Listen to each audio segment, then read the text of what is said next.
okay? Right, I will. Thank you. All right, thank you. All right, next is Miss Joy on page 1. No problem, Your Honor. Good morning. All right, good morning, Miss Joy. I do find probable cause for disorderly conduct. Any legal objection from either party? No, Judge. No, Judge, thank you. All right, so with that new finding for the lesser included, Mr. Linder, what's the state's recommendation? ROR, no victim contact, Judge. All right, Mr. Weathers? We appreciate the prosecutor for doing that, Judge. Nothing further. All right, do you have her phone number in your file since she is going to be released outright? I do not, thank you. All right, Ms. Joy, please provide your phone number to your attorney so he has it on file. I can't hear you, Ms. Joy. Sorry. 623 623 432 432 4142. 20 what? 4142. 4142. Oh, that was the mail. 4142. Awesome, I appreciate you. All right, does your office need to be a provisional? Yeah. Yes, Judge, my office needs to be provisionally appointed. Thank you. All right, no problem. Okay, so Ms. Joy, you're going to be released outright today. That means you're going to get out today, but you cannot have any contact with a listed victim or co-arrestee, meaning you cannot live together. You cannot call him, text him, email, social media, have another family member or friend send a message to him or any other means of communication. I have not said. Do you understand? Very loud. Yes, I understand. All right, I will also provisionally appoint the Office of the Public Defender to represent you during the pandemic, ma'am. Once COVID is over, you will need to reapply to make sure they keep representing you if this case is still pending. Good luck to you, Ms. Joy. Thank you. All right, next is Ms. Mendoza on page 1. Here, President Main Judge. All right, thank you. Good morning, ma'am. I do find probable cause for battery, cause bodily harm, domestic violence. Mr. Linder, first to you. Judge, I see no adult history, nothing violent as a juvenile, but noting that the alleged victim in this case is a juvenile, recommending a $500 bond and no victim contact. Okay, thank you, Mr. Romero. Judge, no objection. However, we're going to be asking to be provisionally appointed on Ms. Mendoza's behalf, Judge. All right, thank you. All right, Ms. Mendoza, I am going to set you at $500. The condition of your bond, ma'am, even while you're in custody, you cannot have any contact with the listed victim, your sister. Do you understand? Yes. That means that not only can you not live with her, you cannot call her, text her, email, social media, or have a family member or friend send a message to her or any other means of communications that I have not said. Do you understand? Yes. You also cannot possess any firearms, weapons, or ammunition while your case is pending based on the domestic violence nature. Do you understand? Yes. And I will provisionally appoint the Office of the Public Defender to represent you during the pandemic, ma'am. Once COVID is over, you will need to reapply to make sure that they keep representing you. Is there anything else in her case that we need to address? No, Judge. All right, good luck to you, ma'am. Wait, is that the right? Hold on. Yeah, is that the right name? Nope, that's not the right name of the victim. Please change it on the. No, I'm sorry. Wayne. Nope, that's not the right victim's name. That's for this next case. Please fix it. Thank you. Okay, so what is the? It's on there. Oh, You have it. All right, next is Ms. Lamarche. The listed victim is present in court. Here, President Main. All right, thank you. Good morning, ma'am. I do find probable cause for battery, cause bodily harm, domestic violence. Good morning, sir. It's my understanding that you are the listed victim, correct? Yes. All right, Mr. Pendel, are you here to see what happens or did you wish to tell me something? Are you here to say something to me or are you here to see what happens? Okay, so please raise your right hand for me, sir. Do you swear or affirm to testify to the truth, the whole truth, and nothing but the truth? Okay, thank you. You can put your hand down and please state your name for the record. The name's wrong on this. this one doesn't have a name on it. It all says young girl juvenile. So we need to get it from Mr. Linder, so cross it off and put that name on there. Sorry about that, sir. Did you say Wayne Pendel? All right, Mr. Pendel, you are the listed victim and you are here without an attorney, so I need to advise you that you previously spoke to law enforcement, so anything you say today can be used against you. Do you understand? Okay. Okay, no problem. I was just advising you that you're here without an attorney, sir, and you previously spoke with law enforcement, so I need to advise you that anything you say today can be used against you at a later date. Do you understand? Yes. Okay, thank you, sir. What is it that you wanted to say?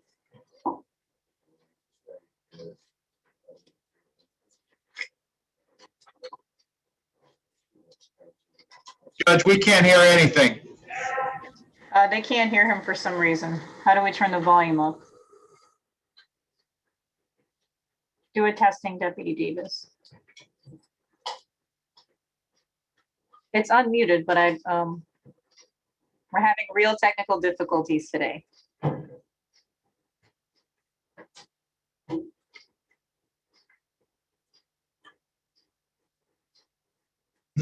Nothing. I don't even hear a tap. Can you say something, Deputy Davis, to see if they hear you, please? That microphone is not working. The microphone's dead. What about now? Hello? Yep, we can hear you now. Perfect. All right, Mr. Pendel, start over, sir. Sorry about the technical difficulties today. Yes. At this time, I feel we can't be in the same house together. It's too much tension. I do love her and I care about her and I don't want to see her in there. And we need counseling, which we're doing. But she works long hours and I think it has something to do with her job. And she comes home. Please sit behind her, whatever you do, please release her. But we just can't be in the same place. All right, thank you, Mr. Pendel. So for right now, you're asking that I impose a no victim contact, correct? Right. All right, thank you. So does either party have any questions for Mr. Pendel based on his testimony today? No, Judge. All right, thank you. Thank you for being here, sir. So Mr. Linder, first to you, sir. Your Honor, I'm recommending a $1,000 bond, no victim contact. It's based on the level of violence alleged. Additionally, Your Honor, Ms. LaMarche was arrested in 2014 for a battery against Mr. Pendel. That was dropped. Moment, I'm showing.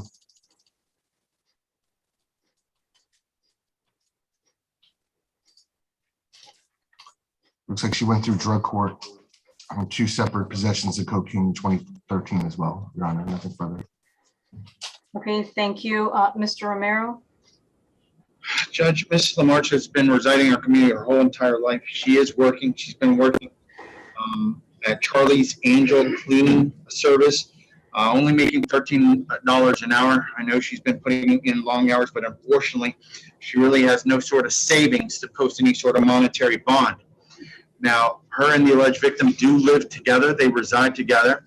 I understand from what the victim has just addressed the court, his main concern at this time is a cooling off period, no contact. I did go over what that means with Mrs. LaMarche as far as contact direct or indirect. She will be abiding by that no contact order. I also heard basically she has limited contact with the criminal justice system. I believe, heard that at this time, I do not believe the alleged victim is going to help post her monetary bond.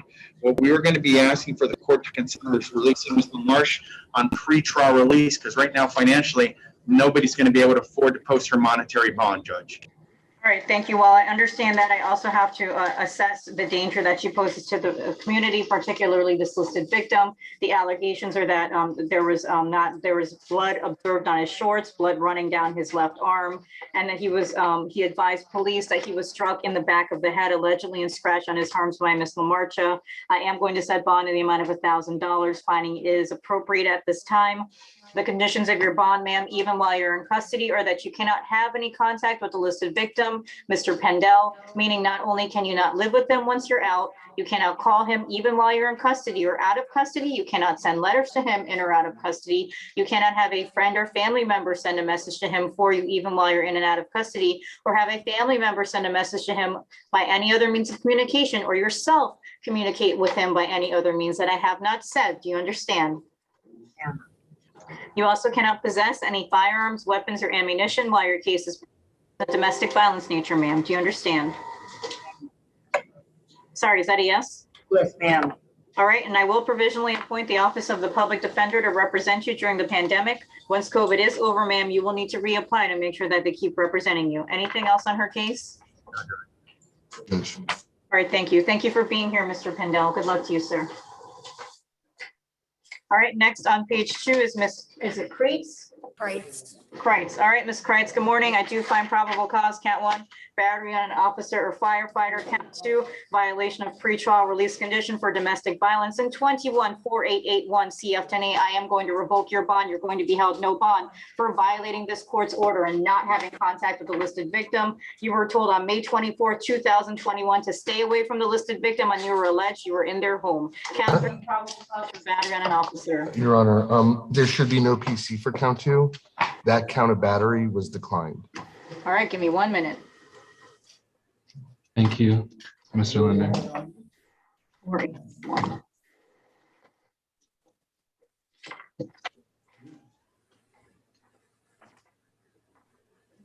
Central Ward. It's information.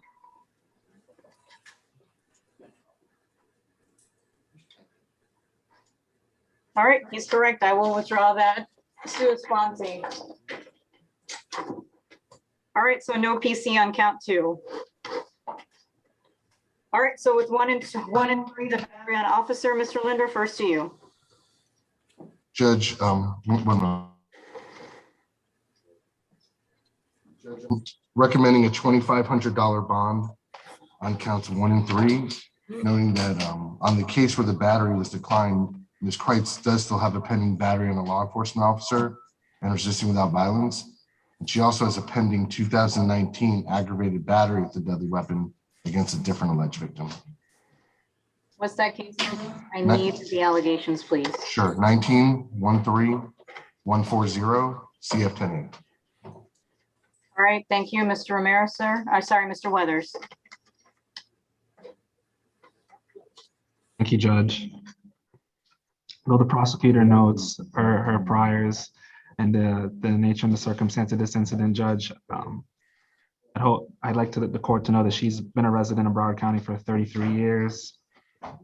She does receive medication for her anxiety level. She did ask that the court consider that in the bond reduction. Right now, she works at Peter Pan. It's just a couple weeks ago she started. She's not earning much per hour. It's an insignificant amount plus tips. She does not have anything in her checking account or savings account, Your Honor. I'd ask the court just for $1,000 bond on the 1 and the 3. So we appreciate the court for allowing us to be heard. Thank you. Mr. Linder, the no victim contact was never withdrawn on the 21 case. I'm sorry, Your Honor? The 21 case that I cited, the 21-4881 CF-10A, was never removed from the court. And I understand, Your Honor, and that my office, upon declining the charge, should have filed the paperwork. I will look into that to make sure that's done. But technically speaking, since that no contact order was a pretrial condition of that count, once it was declined, it wouldn't be a condition anymore. Understood. However, she is still out on bond for an aggravated battery with a deadly weapon and another count of regarding a stabbing. I am at this time going to sua sponte revoke the bond on 19-13140 CF-10A and 21-4881 CF-10A. She shall be held no bond on those counts for being out on bond for 2 separate cases and picking up a new crime of violence. You're going to be held no bond on those 2 new cases. I am going to set your bond on 1 and 3 at $2,500 each. You cannot possess any firearms, weapons, or ammunition while your case is pending. Do you understand? Mm-hmm. I will provisionally appoint the Office of the Public Defender to represent you during the pandemic. Once COVID is over, you'll need to reapply to make sure they keep representing you. Good luck to you, ma'am. Yes, ma'am. It's on 19-13140 CF-10A, 21-4881 CF-10A. Thank you. It looks like we have a private attorney that just checked in on Mr. Enos on page 15. He is at Maine.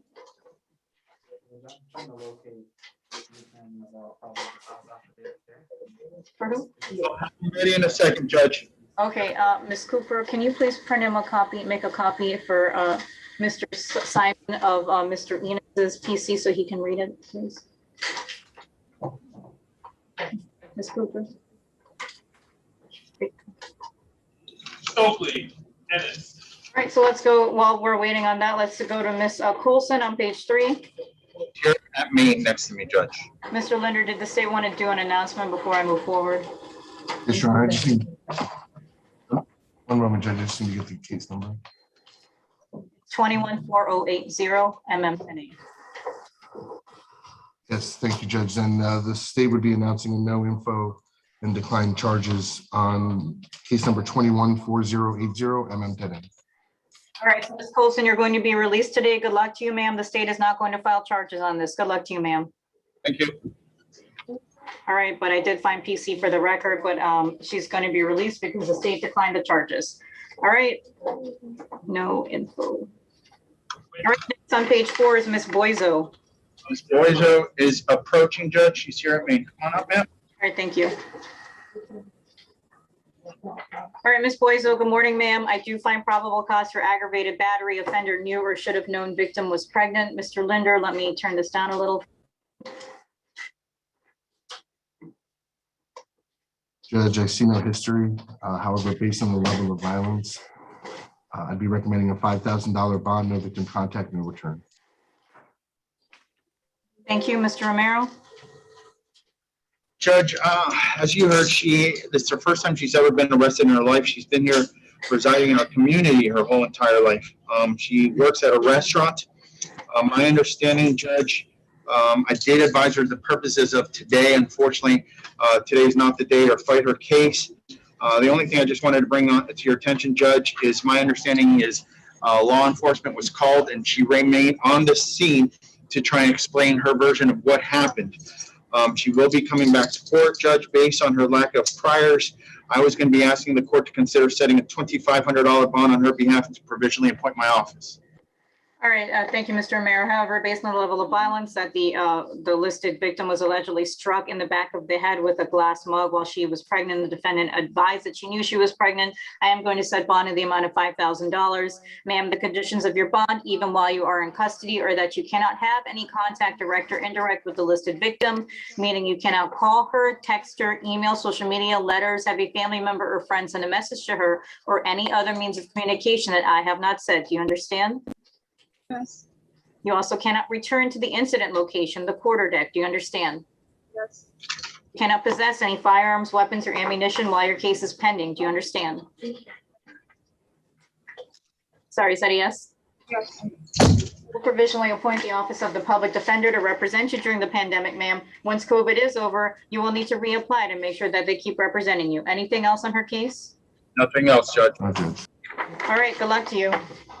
All right, give me 1 minute. Ms. Brown, I just received your message. They need to be in the courtroom, the attorneys. They cannot log on to Zoom. This is a private link. The private attorneys, we are not giving it out. Please let Mr. Weiss know that he needs to be in the courtroom. Everything is back live. Thank you. All right, so that being said, let's move on to Mr. Edwards on page 5. He's approaching, Judge. Maine. All right, thank you. All right, Mr. Edwards, good morning. I do find probable cause for violation of injunction for protection domestic violence. Seeing that 212118 MM10A has been filed with the listed victim. Is that correct, Mr. Linder? That is correct, Judge.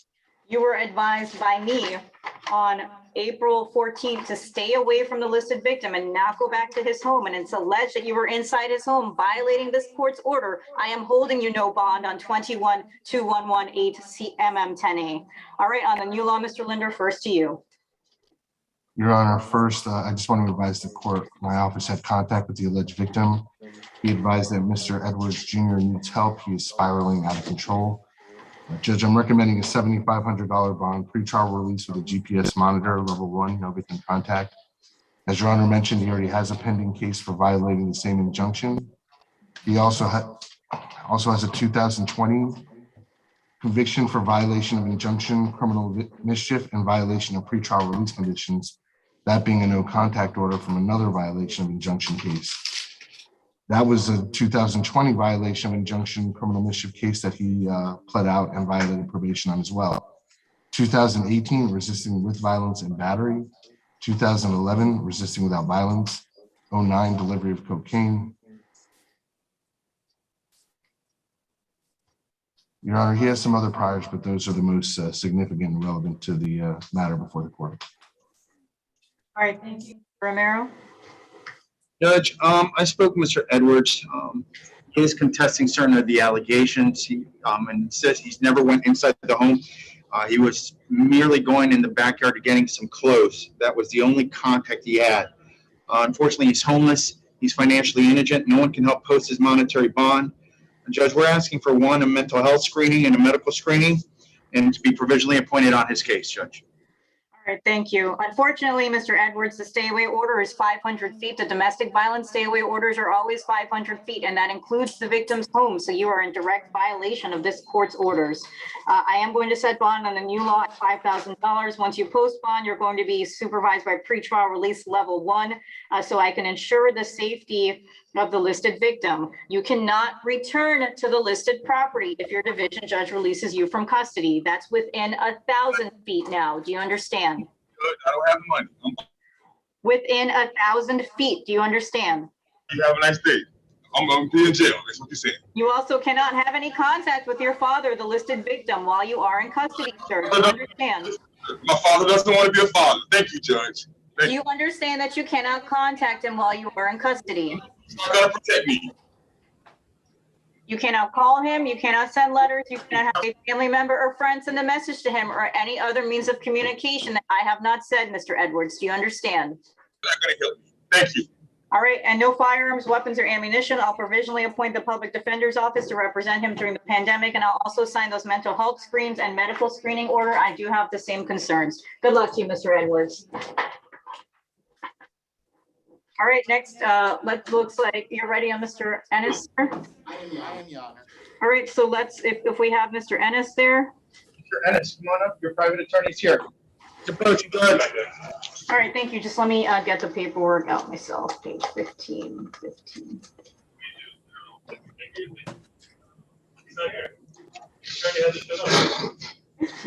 Where's Ennis? All right, can we log off the TMV, please, guys? Mr. Edwards, please log off that person that's joined these proceedings. That's not a part of them. Not proceeding until we eject that person. This is a private link. I'm not doing anything until the person who's not a part of these proceedings is ejected.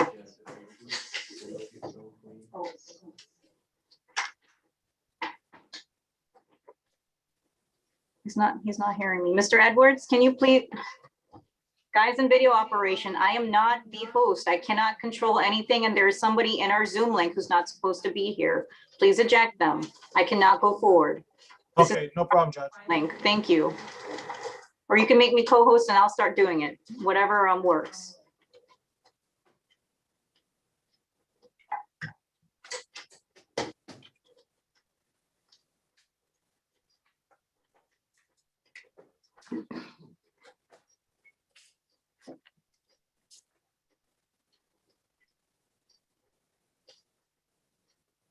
All right, there we go. Judge, you're host now. Thank you, remove, thank you, private link, thank you so much. All right, this is on Mr. Ennis on page 15, and his attorney, Mr. Simon, is here on his behalf. Good morning, sir. Good morning, Your Honor. For the record, Janito Simon on behalf of Mr. Stokely Ennis. All right, thank you. Mr. Ennis, good morning. I do find probable cause, count 1, aggravated assault with a deadly weapon without intent to kill, count 2, use of a firearm under the influence of alcohol. Mr. Linder. Probable cause on count 2. The allegation, sure, go ahead, Mr. Simon. Your Honor, based on the probable cause affidavit I've read, at least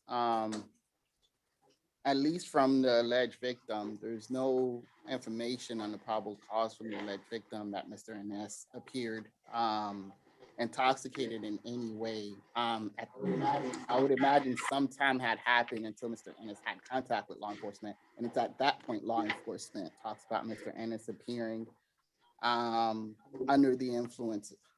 But at that point in time, Mr. Ennis was not using a firearm. The firearm was found in the car. Therefore, I don't believe, based on the way this probable cause affidavit is written, there is probable cause for count 2. I'd ask for ROR on that count. Okay, thank you, Mr. Linder. Does the state wish to be heard? No, Judge. All right, so on count two, I will ROR no PC on count two, but on count one, I maintain my finding of PC. Mr. Linder, first to you on count one. Judge, based on the allegations, the alleged violent use of a firearm, Your Honor, I'm recommending a $10,000 bond. No victim contact, no possession of firearms, weapons, or ammunition. Your Honor, I am going to still be asking for pre-trial with random testing because there was evidence that he was under the influence and in possession of the firearm, Your Honor, when law enforcement apprehended Mr. Ennis. One moment, Your Honor, I'm just checking to see if there's any history. He had a carry and conceal firearm in 1997, Your Honor. I'm not showing anything else, nothing further. Okay, Mr. Simon? If I can inquire, the carrying a concealed firearm in 97, was it adjudicated? Is that a criminal history? No, he pled it out. I wouldn't have mentioned it if he hadn't. Okay. Your Honor, he has a criminal history about as old as one criminal history, I believe misdemeanor case about as old as I am at this point.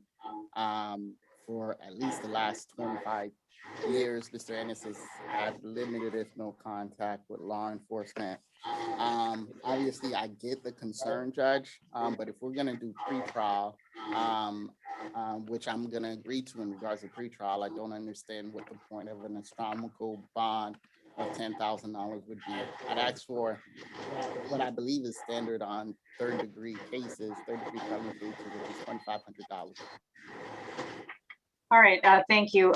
This appears to be a random act of violence. It was allegedly a delivery boy, a newspaper delivery boy out in the street who was honked at the co-arrestee who, and then Mr. Ennis allegedly got out of the automobile and pointed a firearm at him. So I am going to set a bond in the amount of $7,500. Once you do post bond, Mr. Ennis, you're going to be supervised by pretrial release. So please give your phone number to pretrial release on file, sir. I never left my vehicle. I never got Mr. out. Ennis, don't talk about the facts of your case. Just give your number if you can. Just give your cell phone number to pretrial if you can. 786-832-0037. Did you get that, Ms. Worrell? Yes, Your Honor. All right, sir. Don't talk about the facts of your case as your attorney advised you. Everything you're saying is being recorded and can be used against you at a later date. Do you understand? All right, you cannot have any contact with the listed victim, direct or indirect, although you may not know them and do not know them. You cannot call, text, email, social media, send letters, or have a family member or friend send a message for you or any other means of communication that I have not said. Do you understand? You also cannot possess any firearms, weapons, or ammunition while your case is pending. Do you understand? Yes, Your Honor. And you are going to be randomly screened for drugs and alcohol, so you cannot use drugs and alcohol while your case is pending. Do you understand? Yes, Your Honor.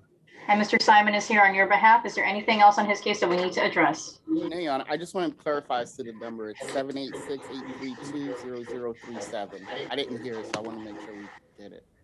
Ms. Brown, can you please confirm the phone number? Ms. Worrell. I have 786-832-0037. Thank you, Your Honor. That's what it is. All right, thank you. Take care, sir. Good luck to you. Thank you, Mr. Simon. Take care. Thank you for your time, Your Honor. Sorry, Ms. Worrell. No problem. It's my bad. All right, so back to our docket. Where were we? Mr. Odell, okay. All right, Mr. Odell, good morning. I do find probable cause for touch or strike battery, domestic violence. Mr. Linder, first to you, sir. Judge, I see no history. I'm recommending a $1,000 bond, no victim contact based on the allegations in the probable cause affidavit. Okay, thank you. Mr. Romero. Judge, right now, Mr. Odell is looking for employment. Judge, he does understand he cannot be with the alleged victim. Right now, he's financially indigent. There's nobody that's going to be able to post his monetary bond. He's requesting to be released on pretrial release, Judge, and I'm asking to be provisionally appointed on his behalf.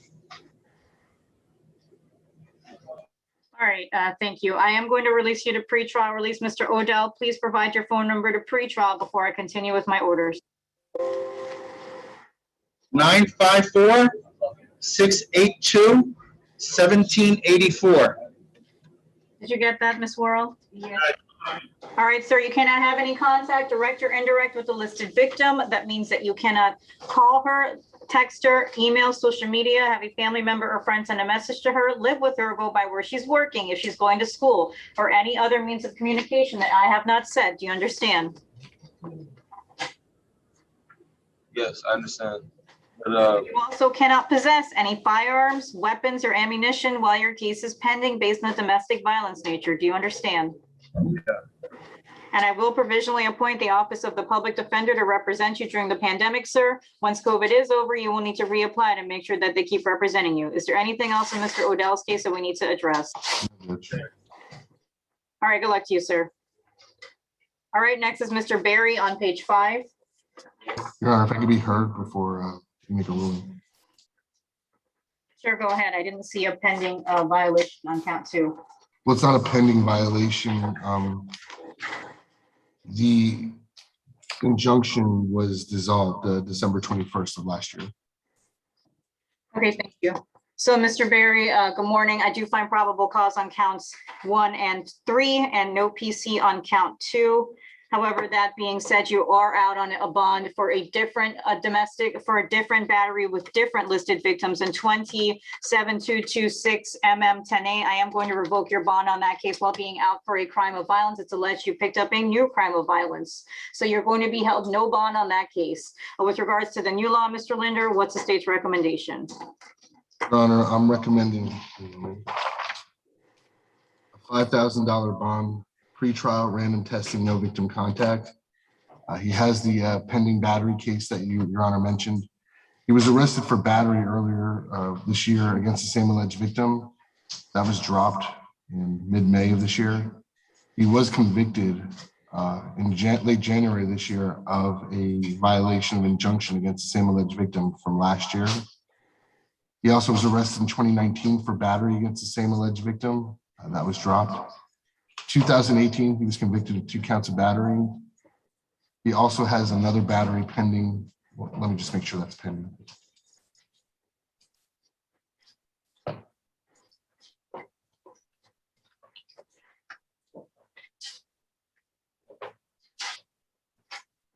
Actually, he resolved the battery from 2019.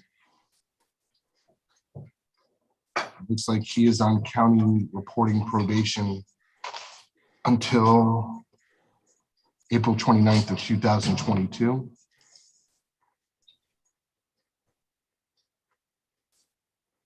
I'm showing an arrest for violation of an injunction in 2017, which was dismissed. He was found incompetent. A battery arrest in 2014 that was dropped. An arrest for aggravated stalking and violating a protective injunction in 2014 that was dropped. Theft 2014, disorderly intoxication 2011, resisting without violence 95.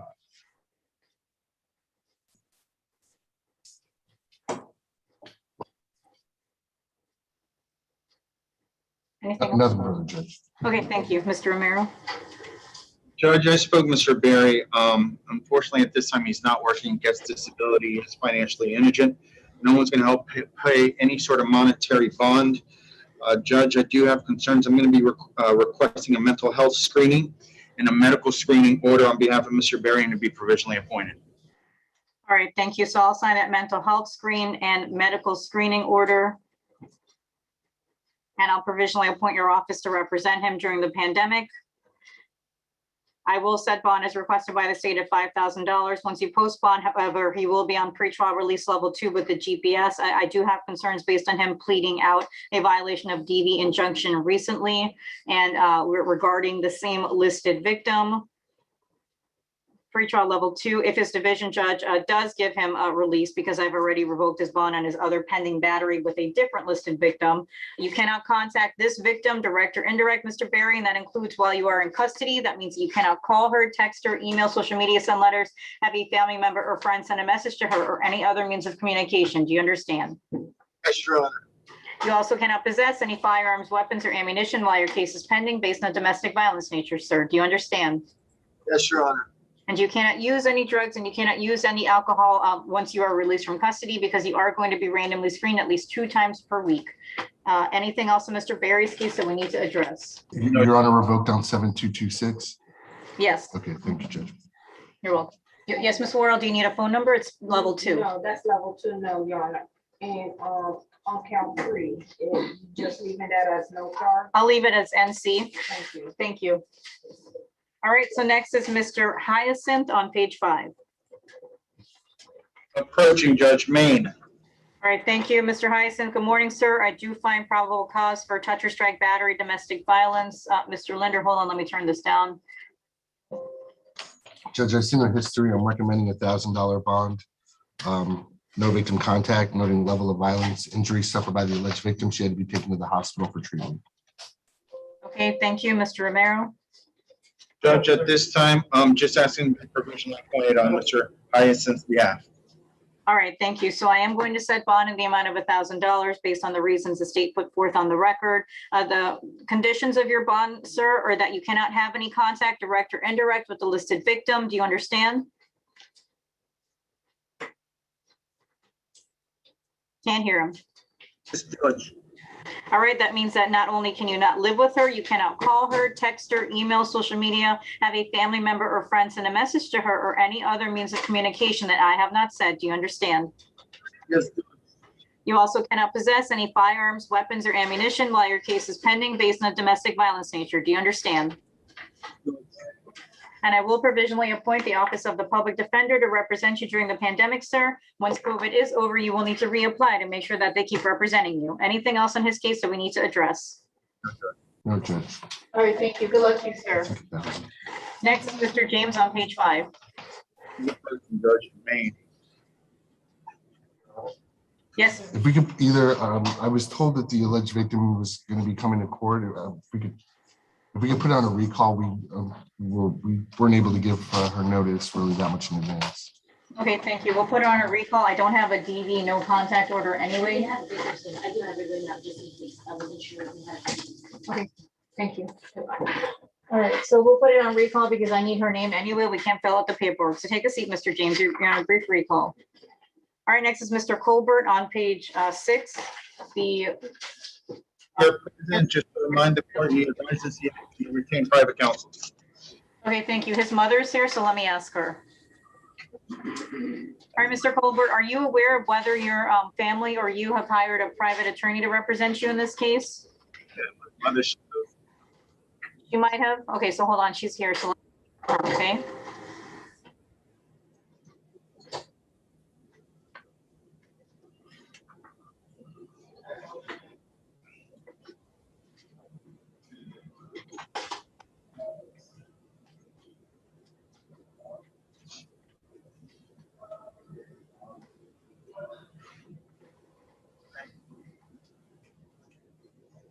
All right, good morning, ma'am.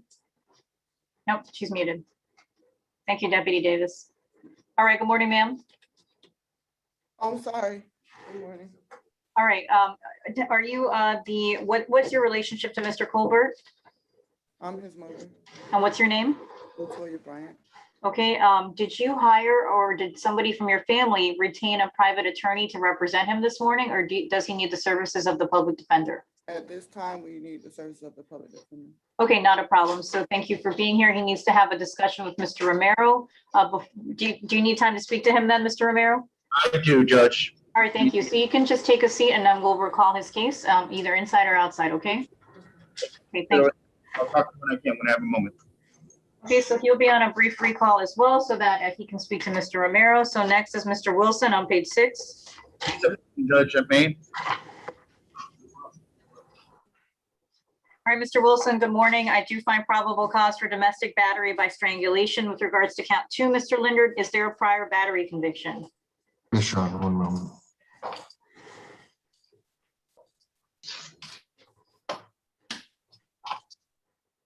Yes, Your Honor. In 2012, he was convicted of felony battery due to priors. He violated probation. He was sentenced to 3-year state prison.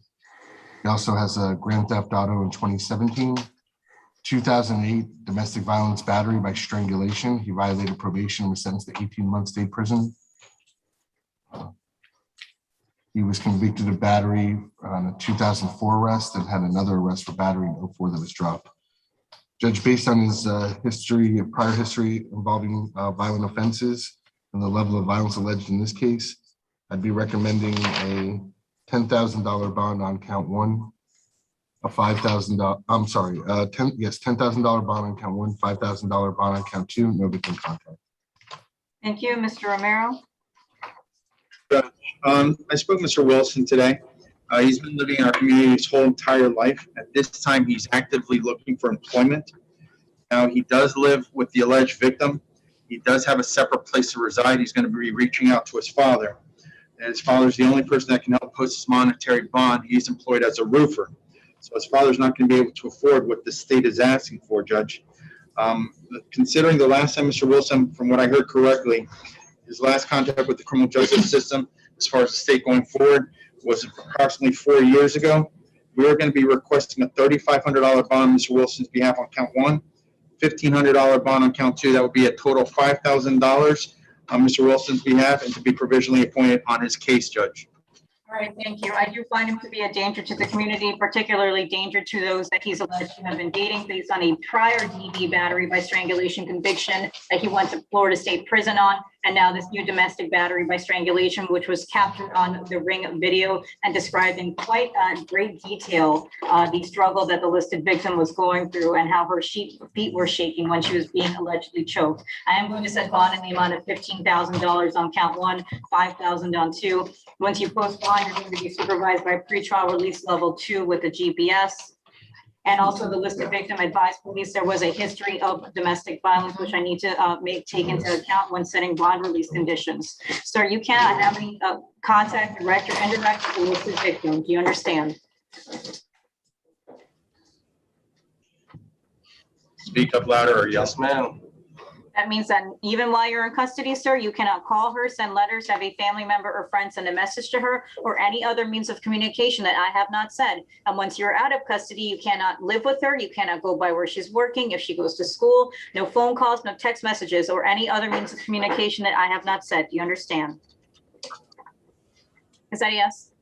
Yes, ma'am. You also cannot possess any firearms, weapons, or ammunition while your case is pending based on domestic violence nature, and I will provisionally appoint the Office of the Public Defender to represent you during the pandemic. Good luck to you, Mr. Wilson. Yana, was there any footage? Sorry?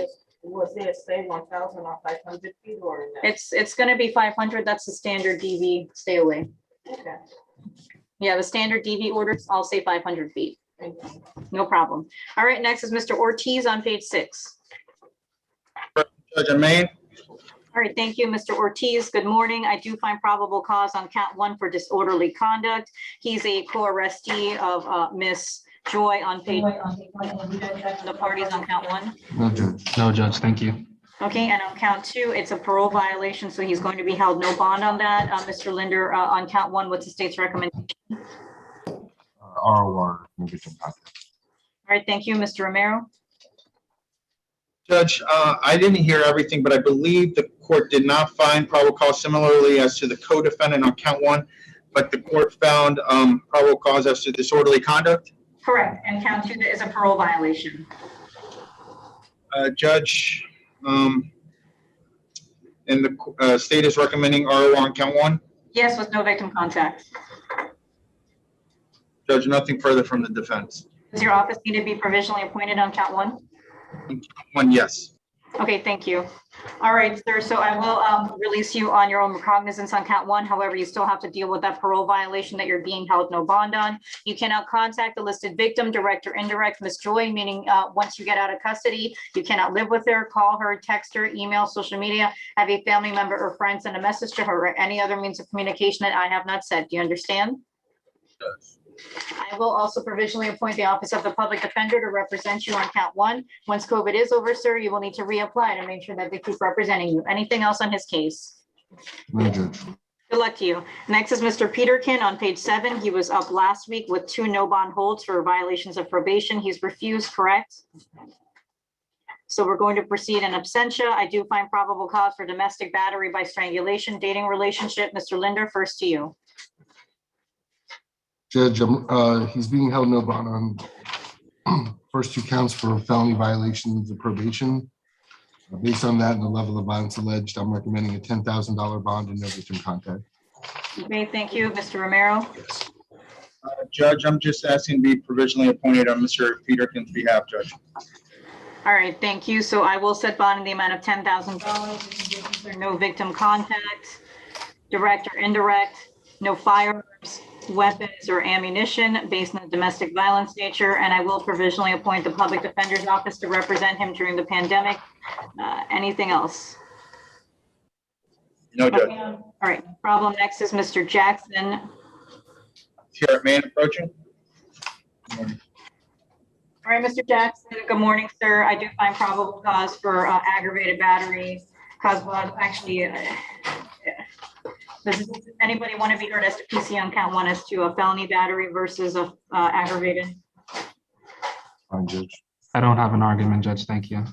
All right, so I actually do find probable cause for a lesser included for felony battery, great bodily harm, dating violence on count one, count two is a probation violation that you're being held no bond and that you'll have to go before your division judge. With regards to count one, Mr. Linder, first to you.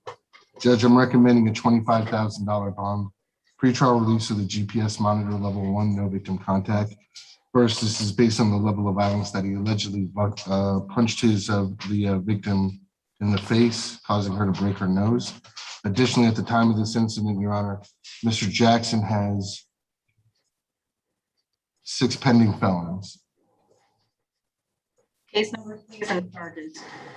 21627 CF10A, 21865 CF10A, 21868 CF10A, 211090 CF10A, 213077 CF10A, and 214827 CF10A. Your Honor, I just want to advise the court before I get too far into these cases and the charges. All 6 of those cases are on executive assignment with the Palm Beach County State Attorney's Office, Assistant State Attorney Greg Credos is handling those. I did speak to him this morning and advised him if the court took no action, he could certainly file motions to revoke, noting that there is the no bond VOP hold. All right, thank you. Mr. Romero. Judge, Mr. Jackson's been residing here in our community his whole entire life. He is looking for work. He's supposed to have actually had a job interview this upcoming week. So at this time, he has no financial possibilities of posting the $25,000 bond, which the state has asked for. Judge, we were going to be asking for the court to consider a $2,500 bond on count one and to provisionally appoint our office, Judge. All right, thank you. I'll provisionally appoint your office. I'll also set bond in the amount of $25,000 because he is out on now a 7th felony case. Pretrial release level 2 with the GPS if you're able to post that bond. And sir, the conditions of your bond, even while you are in custody, you cannot have any contact, direct or indirect, with the listed victim. Do you understand? Nice. Yes, ma'am. That means that not only can you not call her, you cannot send letters, you cannot have a family member or friend send a message to her, or any other means of communication that I have not said. Do you understand? No. And I will also order that you cannot possess any firearms, weapons, or ammunition while your case is pending based on domestic violence nature. Do you understand? No. On all of those 6 pending felonies, I'm going to revoke your bond sua sponte because you are out on bond for 6 separate felony cases. You're going to be held no bond. Anything else in Mr. Jackson's cases? Packet. All right, thank you. Next is Mr. Colquitt on page 8. He's oh, is he here? Okay. Here, Judge, at Maine. All right, thank you, Mr. Colquitt. Good morning, sir. I do find probable cause for driving under the influence of alcohol or drugs. First offense, Mr. Linder. Recommending an ROR to pretrial random testing. All right, thank you, Mr. Romero. No objection. Going to be asking to be provisionally appointed, though, Judge. All right, no problem. All right, Mr. Colquitt, I am going to release you to pretrial release. Please give your phone number to pretrial before I continue with my orders. Say your phone number next aloud, sir. Yes, ma'am. 305-785-2455. Did you get that, Ms. Worrell? Yes, Your Honor. All right, sir, you cannot use any drugs or alcohol while your case is pending because you are going to be randomly screened for drugs and alcohol while your case is pending. Understood? Yes, ma'am. All right, and I will provisionally appoint the Office of the Public Defender to represent you during the pandemic. Once COVID is over, you will need to reapply if this case is still pending. Anything else on his case that we need to address? No, Judge. No, Judge. Good luck to you, sir. You need to call in tomorrow before 11 a.m., okay? Yes, ma'am. All right, take care. All right, next is Mr. YYYYMMDD. Yes. Oh, you wanted a judge waive. All right, no problem. I just have to write it in a couple of places on the findings. All right, so I do find probable cause for his out-of-county hold from Monroe County. He has bond set in the amount of $5,000. If you can post it, great, then he can go down there. If not, they'll transport him. Anything else on his case? Yes, Judge, he wanted me to ask for a phone order. Phone order. All right, let me just write it on the findings. All right, got it. Mr. Walls, you should be next one. I'll talk to you when. Next is Mr. Walls on page 8. Your President May. All right, thank you, Mr. Walls. Good morning, sir. I do find probable cause for these 3 capiases: failing to register an automobile, operating without a valid driver's license, and petty theft. Mr. Linder, does the state have an offer if he wishes to resolve? Your Or does Honor, he wish to resolve, Mr. Romero, before we spin our wheels? No, he does, Judge. We're waiting. offer on counts, the case that makes up counts 1 and 2 would be a withholding court cost. On the petty theft would be an adjudication time served. No victim contact with the alleged victim, Brian Bell. No return to the 100 Las Olas building at 100 East Las Olas Boulevard in Fort Lauderdale. Do you know what number theft this would be? Your Honor, I think it's a first. He has other priors, Your Honor. That's the reason for the adjudication, but I think this would be a first theft. Judge, he wishes to go ahead and accept the state's offer on all 3 counts. Okay, thank you. All right, Mr. Walls, please raise your right hand for me to the best of your ability. Do you swear or affirm to testify to the truth, the whole truth, and nothing but the truth? No. Okay, thank you. You can put your hand down and please state your name for the record. All right, Mr. Walls, it's my understanding that you wish to resolve both of these cases, correct? All 3 counts?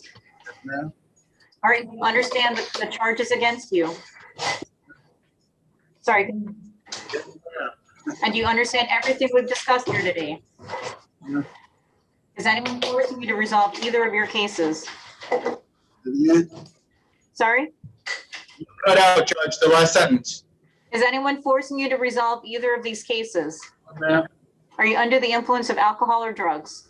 Ma'am. Do you need more time to speak to your attorney? Ma'am. Do you understand you have a right to go to trial, but you're forever giving that up on each of these cases by accepting the state's offer? Yeah. Have you ever been treated for a mental or emotional illness? Sorry, was that a no? No. And also, okay, thank you. And I am not asking if you're a United States citizen. I'm just advising you that if you are not a United States citizen, that taking this plea shall subject you to deportation proceedings. Do you understand? Sorry, was that a yes? Yes, ma'am. Thank you. And how do you wish to plead, sir? Guilty or no contest? Sorry? Guilty. All right, I accept your guilty pleas as freely, voluntarily, knowingly given. On counts 1 and 2, I will sentence you, and I also find there are factual bases for your pleas based on the probable cause affidavits. I'll sentence you on counts 1 and 2 to withhold of adjudication and court costs. And on count 3, I will sentence you to an adjudication, time served, no return, and no contact with the listed victim. Mr. Romero, how much time does he need to pay? 1 year, Judge. All right, no problem. I'll give you 1 year to pay those court costs, cost of prosecution, PD application fee. Good luck to you, Mr. Walls. If nothing else is holding you, you should be released today. All right, just give me 1 minute to finish filling out these pleas. All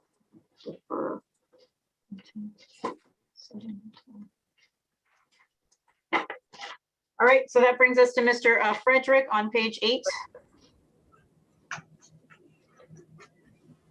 All right, Mr. Frederick, good morning, sir. I do find probable cause for your capiases for unlawful use of false name or identity and suspended driver's license. Does he want an offer from the state, Mr. Romero? He does, Judge. He self-surrendered so he can resolve these matters. Okay, thank you, Mr. Linder. Whenever you get a chance, please. Offer be a withhold court cost on both counts. And what number DWLS is this a first? Looks like a first. Okay, thank you. He wishes to accept the state's offer, Judge, and resolve this today in exchange for his no contest plea. All right, thank you, sir. Please raise your right hand for me to the best of your ability. Do you swear or affirm to testify to the truth, the whole truth, and nothing but the truth? Yes. Okay, thank you. You can put your hand on and please state your name for the record. Eric Frederick. All right, Mr. Frederick, it's my understanding again that you wish to resolve these cases. Do you understand the charges against you? Yes. And you understand everything that's happened here today? Is anyone forcing you to resolve this case? Sorry, you need to speak up. No, Are you under the influence of alcohol or drugs? no, Do you need more time to speak to your attorney? No. And do you understand you have a right to go to trial, but you're forever giving that right up by accepting this plea? yes, Have you ever been treated for a mental or emotional illness? no, I'm not asking if you're a citizen. I just have to advise you. Do you understand if you're not a United States citizen, that taking a plea today shall subject you to deportation proceedings? you understand? Yes, I understand.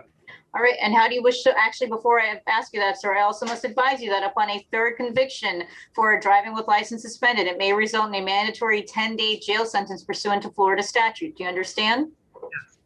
Also, upon a third conviction within 5 years could result in a 5-year driver's license suspension, being declared a habitual traffic offender through the DMV. Do you understand? Yes, There's also potential that a third arrest could result in you being charged with a felony. Do you understand? And knowing all of that, sir, how do you wish to plead? Guilty or no contest? All right, sir, accept your no contest plea is freely, voluntarily, knowingly given. And I also find that there is a factual basis for this plea. I will sentence you to withhold of adjudication and court costs. And how much time does he need to pay, Mr. Romero? 1 year, Judge. All right, and I'll give you 1 year to pay those court costs, cost of prosecution, PD application fee. Mr. Frederick, good luck to you. If nothing else is holding you, you should be released today. Your Honor, Yes, sir. on Emily Mendoza this morning, the PC did not list the victim's name. I just got off the phone with the deputy. I have her name, but if you recall, she's a juvenile. So do you want me to provide the initials or the name? If you want to put the full name or initials, it's up to you, and you can give it to Madam Clerk. Yeah, no, and I will. I just wanted to check with you first to see. And I'll provide the whole name. I would just Initials ask. because she's a juvenile. Okay, I'll take care Okay, of it. thank you. Yeah, juvenile. Oh, okay, all right. Yeah. Okay. No, it's okay. Perfect. All right, and then was there another one you needed the name for, Ms. Mancuso? I believe you have it on your, Oh, okay, yeah, there is another one that we will need the name for. yeah, that one. That's on Mr. James as well. He's on recall. She is supposed to be here, so that might take care of itself. Oh, okay, yep, all right, perfect. Okay, so next is Mr. Sinkler on page 9. He's approaching, Judge. All right, thank you. Good morning, sir. I do find probable cause for driving under the influence of alcohol or drugs. First offense, count 2 is a traffic infraction regarding failure to use due care. There was allegedly a crash that wasn't charged for some reason. Mr. Linder, first to you. Your Honor, I'm recommending that the bond remain in place. Pre-trial random testing. Though he wasn't charged with this did involve a crash, and I would note the driving pattern, Your Honor, that he allegedly drove up onto a median first. And this is witnessed by an independent individual. Okay, thank you, Mr. Romero. Judge, unfortunately, there's nobody that's going to be able to pay the bond for Mr. Sinkler. I know it's currently set at $500. He's been residing in our community for a number of years. He is employed. He just got a job 3 months ago with the metal factory. He's living locally here in Dania Beach, where he rents an apartment. Judge, we were going to be asking for the court to consider releasing him on pretrial release. No objection to the testing. All right, thank you. I'm going to leave the bond in place. As I already said, there was a crash involved, so I do have to take that into account when considering protection of the community. So once you post your bond, you're going to be supervised by pretrial release, sir. Please provide your phone number to pretrial before I continue with my orders. So you get released today? She wants your phone number. 786-972-9299. Ms. Worrell, did you get that? Yes, Your Honor. All right, sir, thank you. You cannot use any drugs or alcohol while your case is pending because you're going to be randomly screened for drugs and alcohol. Do you understand? Yes. And I will provisionally appoint the Office of the Public Defender to represent you during the pandemic, sir. Once COVID is over, sir, you'll need to reapply to make sure they keep representing you, okay? Good luck to you, Mr. Sinkler. And Your Honor, I just wanted to let you know in advance, Mr. James's case, the victim's name is there. It's just with the way Miramar does their PCs now, it's a little more difficult to locate. It's right under Mr. James's name in the person addendum form.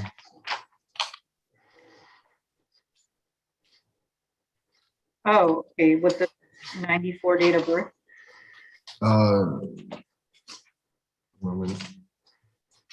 The initials are, yes, Judge, IH. Okay, thank you. All right, so whenever she gets here, if she doesn't get here by the end of the docket, we're gonna go forward. Okay, next is Mr. Sovey on page 9, who has bonded. For the record, I do find probable cause for driving with a license suspended or revoked. Next is Mr. Matthews on page 10, who is a third time refusal.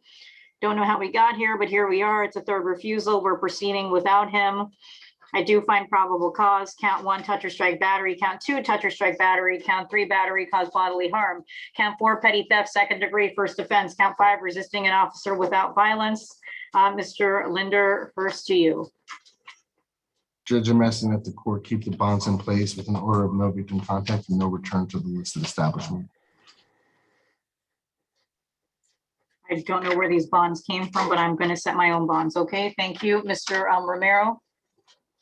Judge, right now he's not here. I don't know if magistrate judge this weekend already set these monetary bonds. If they did, I'm going to be asking the court to let the bonds remain since they've already been addressed and have been magistrated. I'm going to be asking to be provisionally appointed on Mr. Matthews' behalf, Judge. Okay, they haven't been addressed because he was reset, so it's before me. So I am going to set bond on counts 2 and 3, each at $1,000. As the same with count 1, it's of a sexual nature. So I do have concerns for the community based on these allegations, and then the level of violence on count 3. Count 4 and 5, I'll leave in place. No victims contact, no return. Was there alcohol alleged based on these allegations? Your Honor, while it looks like this occurred at an establishment that serves alcohol, both indication boxes were checked off unknown. That's why I didn't make the recommendation for that. Okay, so without doing anything else, I'll set the bonds as I've set them and provisionally appoint the public defender's office to represent him. No return, no victims contact. Judge, I'm going to be requesting a mental health screening. Okay, mental health screen. All right, anything? There's already something in place with them. Oh, for some reason, they said they already signed an assessment this weekend when they reset him. So, then, Judge, then was the bonds placed in error by the clerks? It was an error because he didn't come before a magistrate until now. It was reset because he refused twice. Now it's a third refusal. And all right, as long as I'm taking the representation of the court that bonds were never addressed, then no legal objection at this time, because certainly if the bonds weren't addressed, the court has the authority. So nothing further, Judge. Okay, thank you. Next is Mr. Johnson on page 12. Eric Maine. Good morning. All right, Mr. Johnson, good morning, sir. I do find probable cause. 1, burglary of an unoccupied dwelling unarmed. Count 2, petty theft.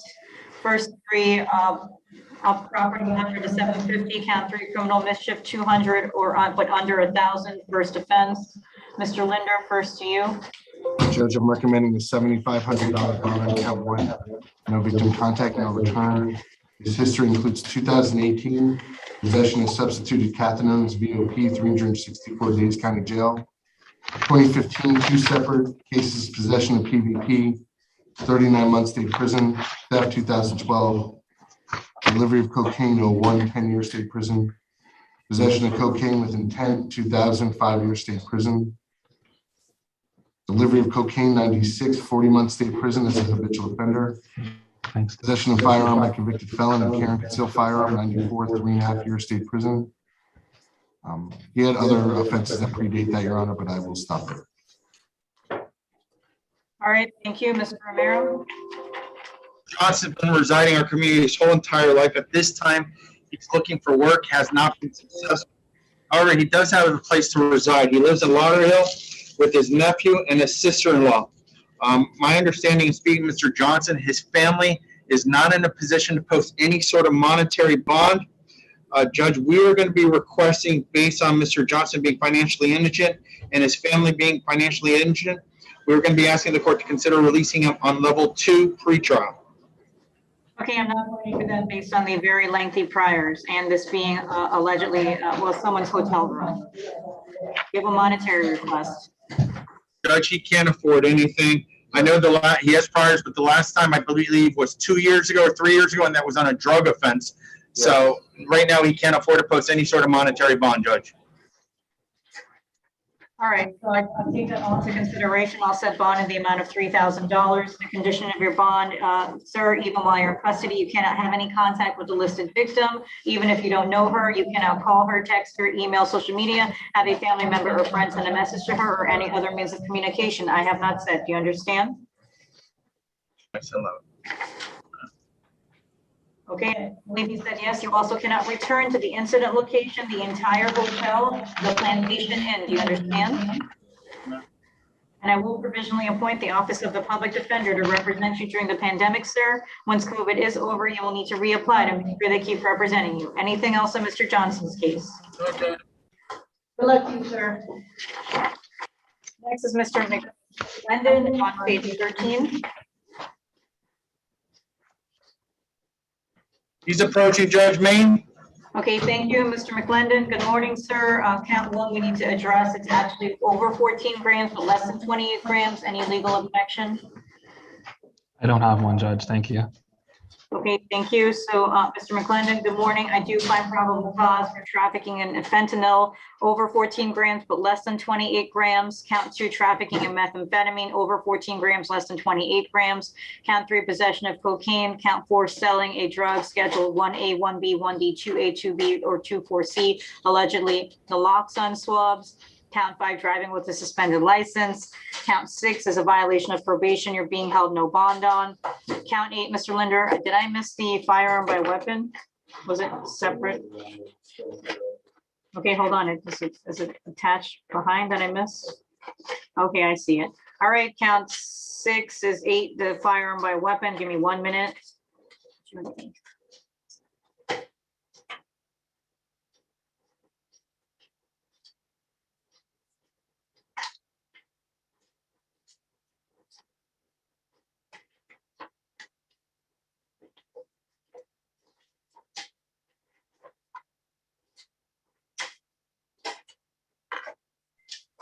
Okay, so count eight, the firearm by convicted felon. I do see the signed warrant here and the allegations. Count two, tampering with evidence, which is for some reason, count seven. Why is this all out of order? Count seven, the tampering with or fabricating physical evidence. I should be going by the findings instead of the docket. It's backwards. Eight is firearm by felon. 9 and 10 are the probation violations that he's being held no bond on. So with regards to 1 through 8, Mr. Linder, first to you. Your Honor, considering he's being held no bond on a felony violation of probation, also considering that violation, that offense is an aggravated assault with a firearm, you'd have to have a danger hearing in front of his assigned judge. Also noting that he has priors for violation of pretrial release conditions, that being a no contact order from a battery that he also pled out to. Those were both in 2017.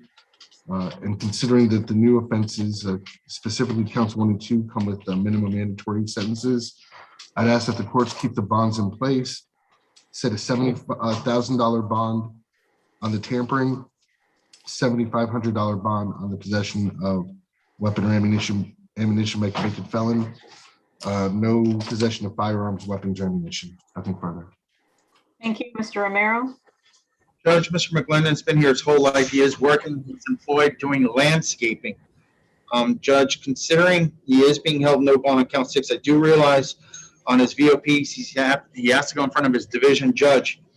The new law offense, I do not believe they're domestic. Well, they're not domestic in nature.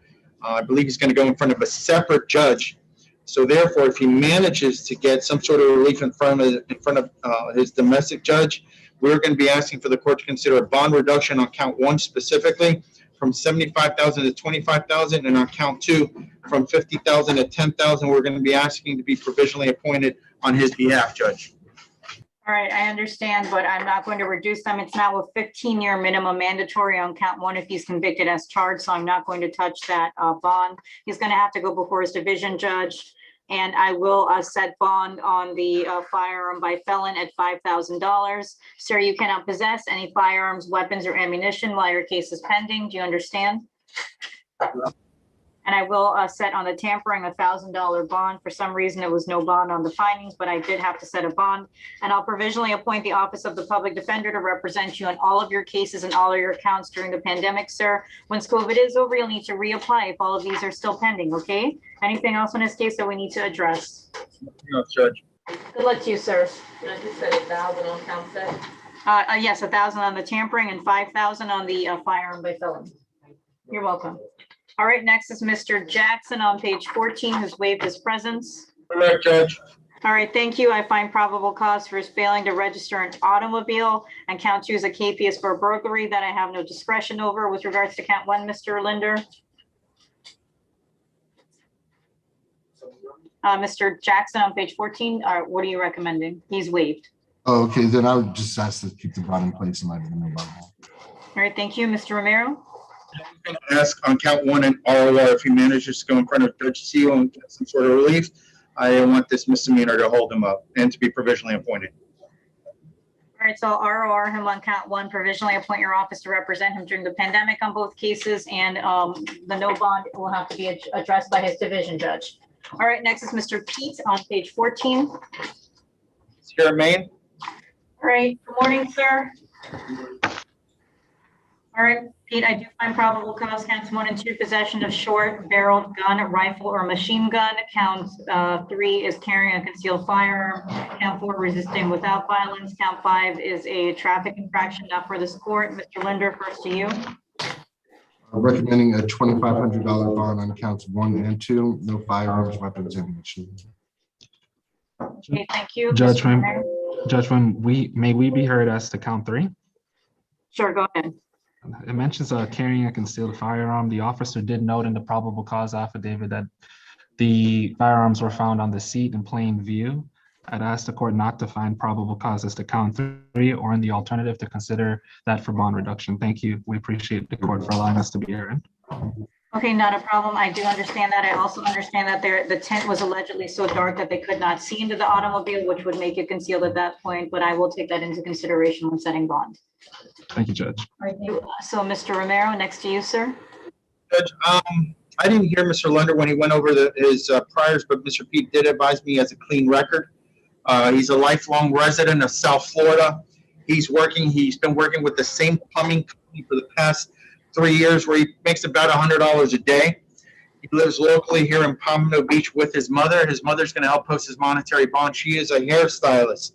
My understanding, I didn't review the PC affidavit, but the vehicle did not belong to Mr. Pete, was not registered to him, and there was other individuals in the vehicle. Considering his clean record, his strong ties, I was going to be asking on count 1 a $2,000 bond, on count 2 a $2,000 bond, and an ROR on count 4 the misdemeanor offense, Judge. All right, thank you. I will set bond on counts 1 and 2 at $2,000 each. Leave the bond in place on 3. Count 4, you'll be ROR'd. And I will provisionally appoint the Office of the Public Defender to represent you during the pandemic, sir. Once COVID is over, you'll need to reapply to make sure they keep representing you. Mr. Pete, you cannot possess any firearms, weapons, or ammunition while your case is pending, sir. Do you understand? No. All right, anything else in his case that we need to address? No, Judge. All right, good luck to you, sir. All right, next is Mr. DeJesus on page 14. Judge, he waived. My understanding is he posted bond already on count 1.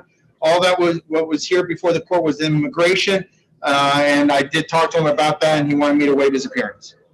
All right, not a problem. Thank you. So I do find probable cause for his Tetra strike battery, disorderly conduct, immigration hold. There's an allegation of alcohol. So since he's still in custody, can I not address that? Because he has the immigration hold holding him no bond. Judge, my understanding is I would ask you not to. He's already posted bond on the count 1. For all intents and purposes, he's only being held on a federal matter at this time. All right, so Mr. Linder, state which to be heard. I'm sorry, what's This is Mr. DeJesus No, on page no. 14. what's the issue you're on? He's, I've been advised you posted bond on the battery, Okay. but so that means that I can't address then the alcohol allegedly used.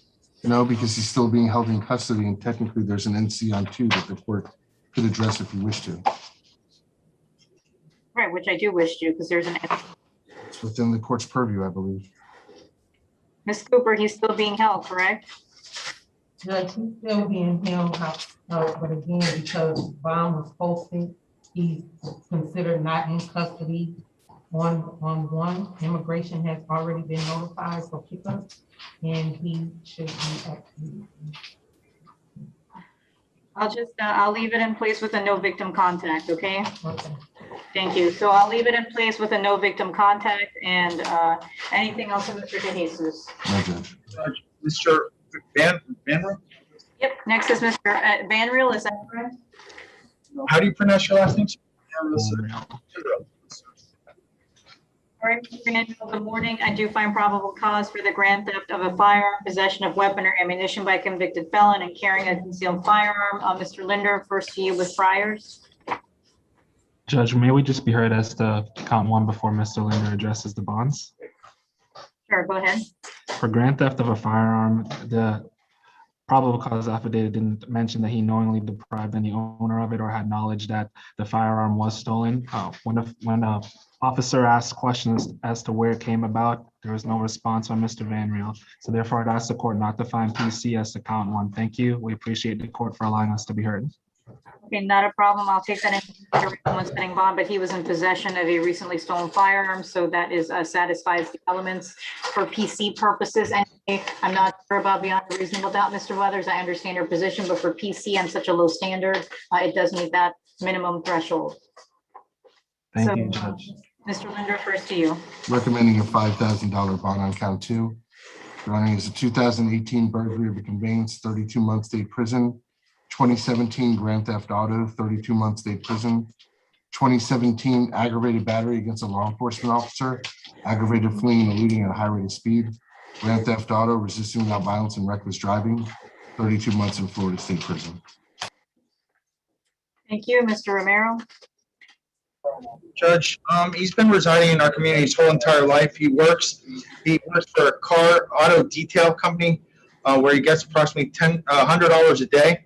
Besides that, Judge, right now he's trying to better himself. He's trying to pursue a trade. He goes to Florida Career College where he's studying to becoming a barber. Judge, he lives in Lauderhill with his grandmother. She's employed as a caretaker. She'll be the one helping to post his monetary bond. Judge, we were going to be requesting on count two for the court to consider setting a $1,500 bond on his behalf. All right, thank you. Those are some very serious priors for which he allegedly just recently got out of prison for. So I am going to set bond on count two at $5,000. On count one, you cannot have any contact, direct or indirect, with the listed victim of the firearm, although you may not know them. You cannot call, text, email, social media, or have a family member or friend send a message to them. Do you understand? Is that a yes? Yes, ma'am. All right, you also cannot possess any firearms, weapons, or ammunition while your case is pending, sir. Do you understand?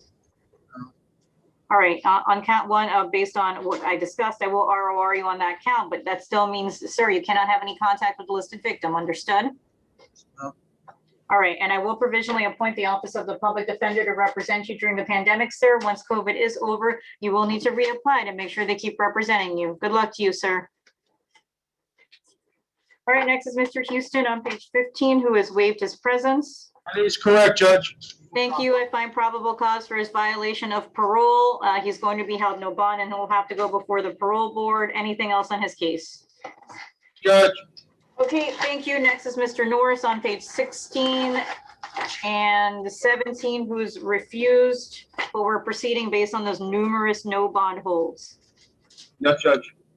All right, thank you. I do find probable cause. Count one, petty theft, second degree, third or subsequent offense. 2 and 3, possession of anti-lift shoplifting control device countermeasure and use of anti-shoplifting control device countermeasure. Count 4, false ID to Leo. 5, 6, 7, 8, probation violation. 9, 10, 11, 12, also probation violations that he's being held no bond on. He'll have to go before his division judge in order to address those. I'll provisionally appoint the Office of the Public Defender to represent him during the pandemic. I'll put an order in place of no return to the Burlington Coat Factory and leave the bonds in place. Anything else on his case? No, Judge. Okay, thank you. This is also part of his packet. All right, next is Mr. Lewis on page 17. It's a first refusal. We'll give him one opportunity. These are non-violent in nature. We'll see him tomorrow or go forward without him. Next on page 18 is Mr. Matador, who's a second refusal, so we're proceeding without him. Yes, Judge. All right, I do find probable cause for grand theft over 750, but less than 5,000, possession of forged bills or notes, US currency over 10, resisting without violence and resisting with violence, count 4, the findings are incorrect, so I'm crossing off the without, it's with violence. Count 5 is a probation violation, he's being held no bond on, will have to go before his division judge for an aggravated battery on a deadly weapon. 6, 7, or KPS 8's another probation violation. And where's 9 and 10? I don't have counts 9 and 10. Here it is. Here's counts 9 and 10, and 9 and 10 probation violations. Okay, so I will leave the bonds in place, and we need to set a bond on the resisting with violence. Mr. Linder, first to you. Recommending $1,000 bond and no return, Judge. Okay, thank you. Mr. Romero? Judge, I was going to be requesting $500 bond be provisionally appointed. All right, I'll set $1,000 bond based on those very numerous, what do you call it, violations of probations and order of no return, and provisionally appoint the public defender's office to represent him. Anything else in Mr. Matador's case? No, Judge. All right, thank you. So Ms. Mancuso, the second page is on the third page. Actually, it's a little confusing, so because they stapled those wonky. All right, thank you. Next is on page 19, Mr. Nooner, who is a second refusal. We're proceeding. All right, I do find probable cause for battery on a person 65 years or older, 2 counts of probation violations. He's being held. Wait, sorry, I missed McKellar. I'll go back to him in a minute. On Nooner, okay, so on McKellar, it's a second refusal. We're doing it in absentia. Sorry, I'll go back. Battery on a person 65 years or older. 2. Showing Mr. McKellar's on loan. I meant Nooner. I said we'll come back to McKellar. Oh, okay. Sorry about that. So Mr. Nooner is a second time refusal. We're going forward on his case, like I said, sorry for the confusion. I said we'll come back to McKellar because I skipped him. And I do find probable cause for battery on a person 65 years or older. It's a second refusal and 2 probation violations. Mr. Linder, first to you. Your Honor, I can tell the court Mr. Nooner has a lengthy history. I don't have a lot of the particular offenses in front of me because there's been executive assignments in the past. I am showing a 2005 aggravated assault, 2004 openly carrying a weapon, and obviously, Your Honor can see the nature of the offenses that he's on probation for and the serious nature of those offenses. Based on the alleged victim's age and the level of violence alleged, I'm recommending a $7,500 bond and no victim contact. Okay, thank you. Mr. Romero. Judge, I'm just asking to be provisionally appointed on count 1, third-degree felony. I'm going to be requesting a $1,000 bond. I see Judge Forth. Judge, I'm going to be asking then for a mental health screening. All right, I'll sign a mental health screen. I do see he is in Judge Ford's division for the very serious charges. And I will also set bond in the amount of $7,500, no victim contact, direct or indirect, no firearms, weapons, or ammunition. I am taking into account the listed victim's age, 79 years old, finding that aggravating based on the age of the alleged victim. And I'll provisionally appoint your office to represent him during the pandemic. That's only on count 1 you want, Mr. Romero, not on the VOPs? No, I want to be appointed on all 3 matters, Judge. Okay, sorry, I misheard. Thank you. Okay, so on all 3 counts. And Mr. McKellar is a medical reset, so sorry about that confusion. I just skipped over saying that. Okay, so next is Mr. Ellison on page 19. Jeremy, come on up, sir.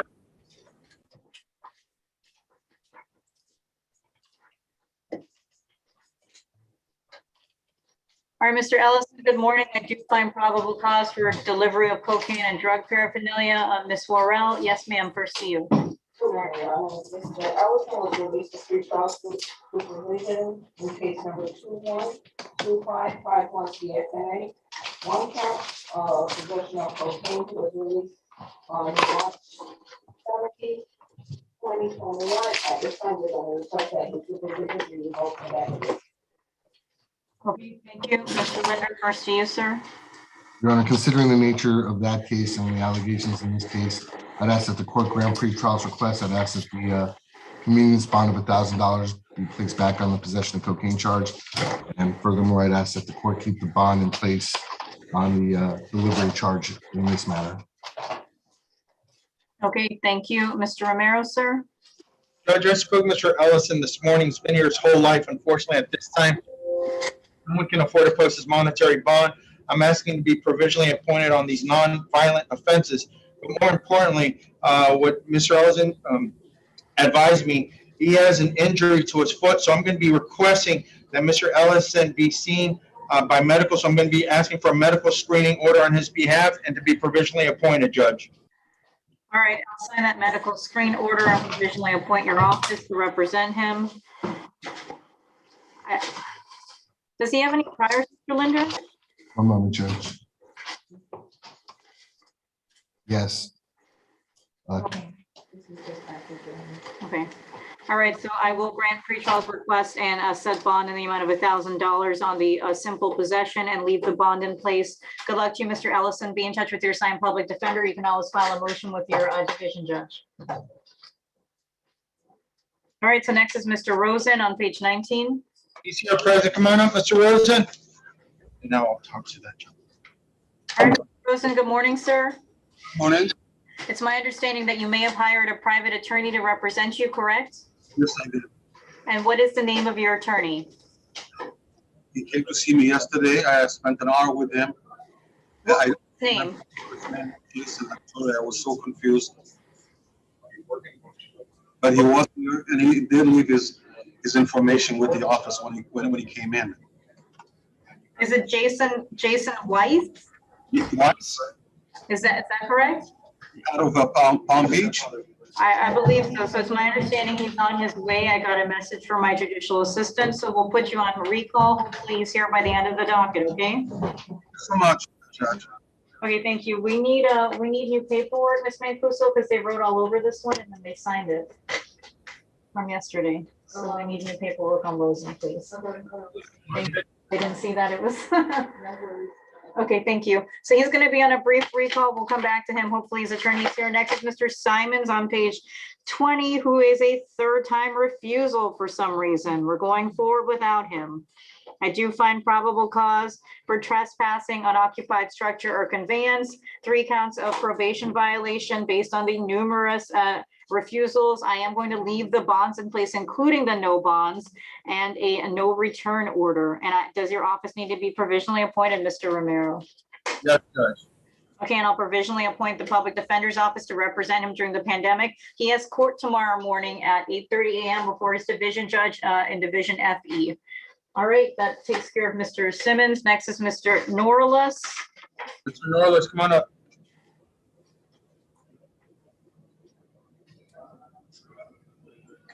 He's here, Judge. All right, thank you, Mr. Norlis. Good morning, sir. I do find probable cause for burglary of an unoccupied dwelling unarmed, resisting an officer without violence, and obstruction by disguised person or false name to law enforcement.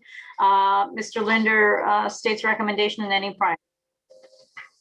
Your Honor, I'm asking Ms. Worrell if she could see if she has any notes on him as far as history. Okay, thank you. So whenever you get a chance, Ms. Worrell, please.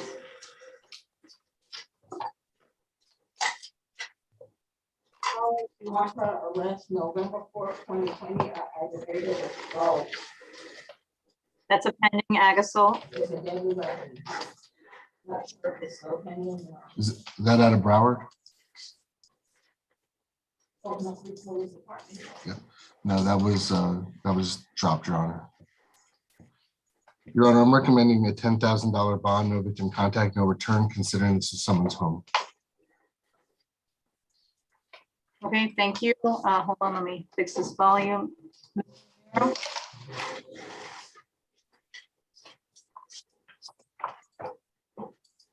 Mr. Romero?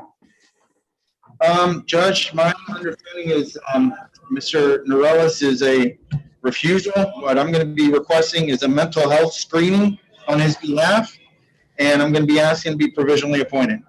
Okay, so he's walked away, so now he's a third refusal. We're going to proceed without him. I'll sign that mental health screen for you.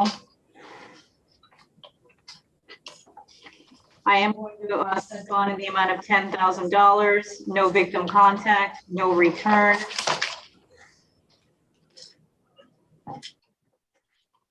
And provisionally appoint the public defender's office to represent him during the pandemic. Anything else on Mr. Norlis? No, Judge. All right, let me just add the mental health screen. All right, so next is Mr. Main, who was refused third time. All right, we're proceeding without him. It's a third refusal. I do find probable cause for aggravated battery with a deadly weapon. Mr. Linder, first to you. Judge, based on the level of violence, I'm recommending a $15,000 bond, pretrial release with a GPS monitor, level 2. No victim contact, no weapons. His history includes 2017 possession of fentanyl, 2016 possession of heroin, 2016 burglary of a structure, 2013 possession of hydromorphone, 2011 possession of oxycodone. Nothing further. Okay, thank you. Mr. Romero. I'm just asking to be provisionally appointed, Judge. All right, so I will set bond in the amount of $15,000. Once you post bond, he's going to be supervised by pretrial release level 2 with a GPS monitor. GPS, no victim contact, no return, no possession of firearms, weapons, or ammunition. And I'll provisionally appoint your office to represent him, Mr. Romero. Anything else on Mr. Main? No, Judge. All right, so let's go back to Mr. James is the listed victim here because we're done with our docket. Yeah, Your Honor, what I was advised is that the alleged victim was stuck in traffic. I do have information where we can proceed. Okay, thank you. So what page was he on again? Sorry about that. Page 5. All right, so Mr. James, good morning again. So Mr. Linder, hold on, go forward before I proceed. One moment, Your Honor.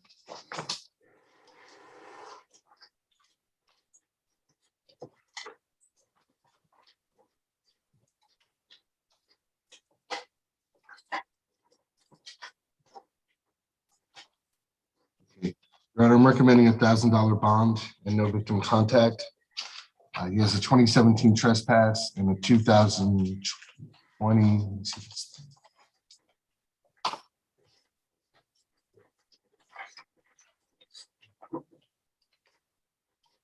He has a resisting without violence pending from last year. My office did have contact with the alleged victim. She advised that she is pregnant. She wanted him to be advised that she wants him to do better and stay off drugs. She did mention that she does not mind if there is contact allowed. Your Honor, I am asking that the court order no contact, noting the level of violence that's alleged in this case, noting her physical condition that she has advised us of this morning. I think at a minimum to have a cooling off period at this point in time would be appropriate. It's actually in the police reports, Oh, Mr. was it? Linder, that she's pregnant. Oh, it was a little difficult to read some of it, Your Honor. No, I have my notes from reading it that she's pregnant. Did she indicate that he was aware or not? Oh, yeah, I see it now, Your Honor. The reason I didn't mention it is because both, they were using the terminology that they believe that she's pregnant, that he believed, without anything more certain.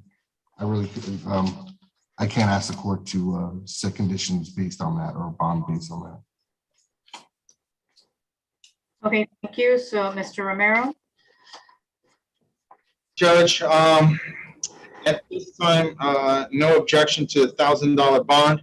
I do realize, Mr. James, at this time, he advised me he has belongings. He would like a court order to go back one time with law enforcement to retrieve his property.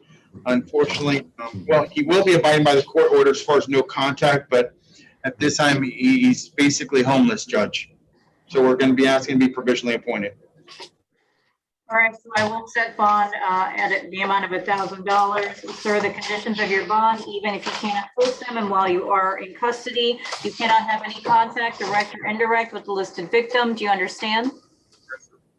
And not only can you not live together, you cannot call her, send her letters, have a family member or friend send a message to her, or any other means of communication that I have not said. Do you understand? Sorry? Yes, ma'am. All right, and you cannot possess any firearms, weapons, or ammunition while your case is pending based on domestic violence nature. Do you understand? Ma'am. I will give you a one-time allowance after you get out of custody to return to the property with police. You have to go to the police department for the home within which you used to share with the alleged victim. That's in Miramar with this court order so that they will send a police with you, police escort with you, so that you can get your belongings to live separately. You cannot let the alleged victim know that you're coming, and you cannot go there without police. Do you understand? Ma'am. And I will provisionally appoint the public defender's office to represent you during the pandemic. Anything else on this case that we need to address? No, Judge. All right, good luck to you, Mr. James. So we're just on recall for Mr. Did you need time to speak to Mr. Colbert? I do, Judge. I'm still speaking to him. Okay, so let's take a quick 5-minute break so you can speak to him, and then hopefully Mr. Rosen's attorney will be here as well. Okay. 5-minute break, do what you need to do.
All right, Mr. Romero, whenever you're done.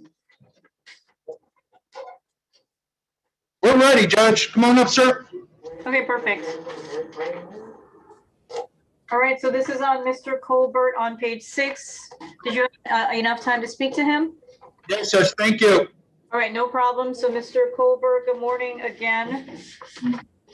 All right, so Mr. Colbert, I do find probable cause for aggravated battery, cause bodily harm, disability, domestic. Also, just so you know, based on the allegations, it could be charged as a first-degree felony because there was great bodily injury as well as serious bodily injury with causing disability, and there was a weapon used. But for now, I will find probable cause as presented. Mr. Linder, first to you, sir.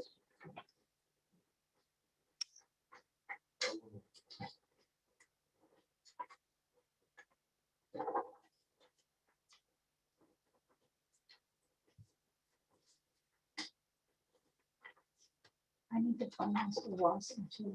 I already emailed out to this. Okay, that's all. Michelle, do we have juvenile history? No, Okay. Judge, I see no adult history noting he is 18. I don't have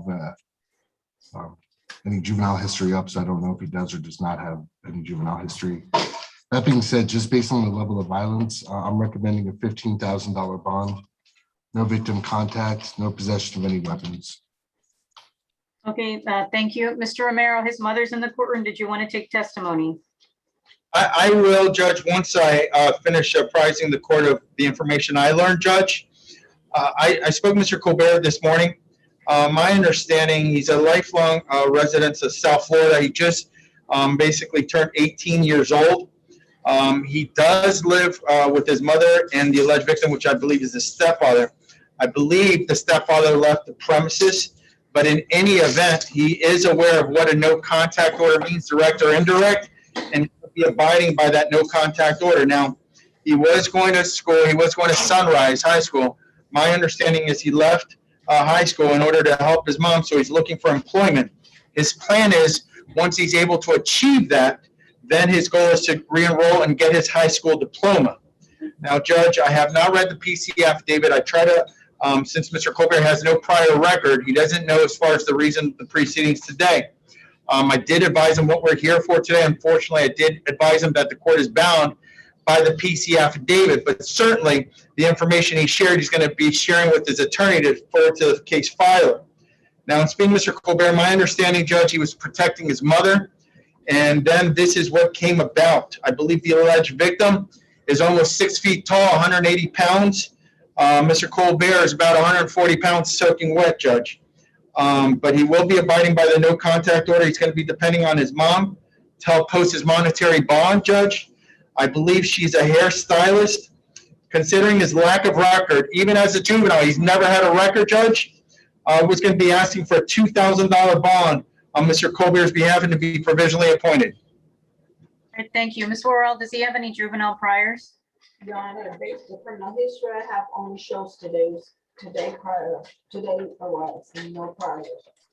Okay, thank you. Did you still want to call the mother, Mr. Romero? She's here. Ma'am, yes, Judge, I'm going to be calling his mom. Okay, please raise your right hand for me, ma'am. Do you swear or affirm to testify to the truth, the whole truth, and nothing but the truth? Okay, thank you. Please state your name again for the record now that you're sworn.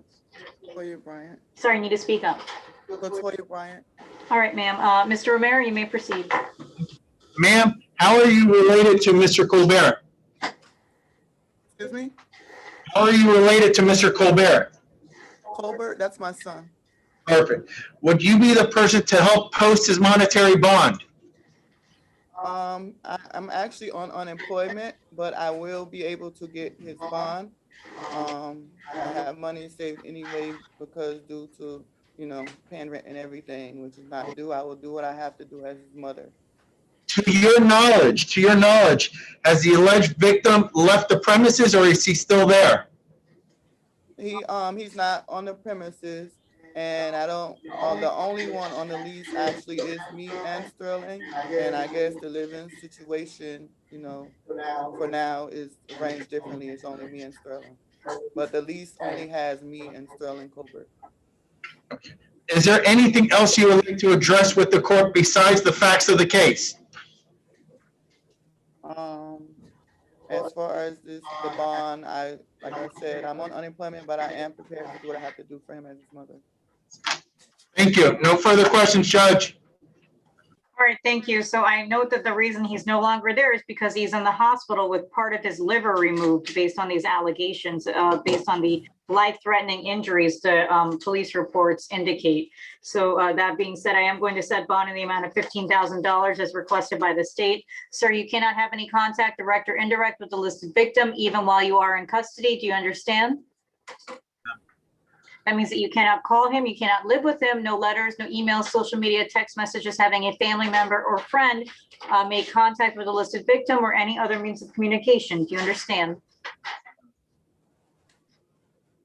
He answered in the affirmative.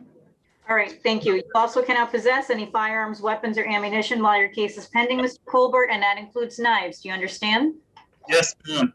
All right, no problem. And I will provisionally appoint the Office of the Public Defender to represent you during the pandemic, sir. Once COVID is over, you will need to reapply to make sure they keep representing you. Good luck to you, sir. Thank you, ma'am, for being here. Thank you. All right, and so now we can do our last case, Mr. Rosen on page 19. His attorney is here. Good morning, Your Honor. Jason Weiss on behalf of Mr. Rose. I apologize for my tardiness. All right, no problem. You caught us just in time. We were on the last case before, and now we're on yours. So, Mr. Rosen, good morning. Your attorney is here. All right, so I do find probable cause for a false report of a bomb, explosion, explosive weapon, or mass destruction. Mr. Linder, first to you. Any priors in the state's recommendation? I also note he has no ties and is from Canada. Yes, Judge, I see no history.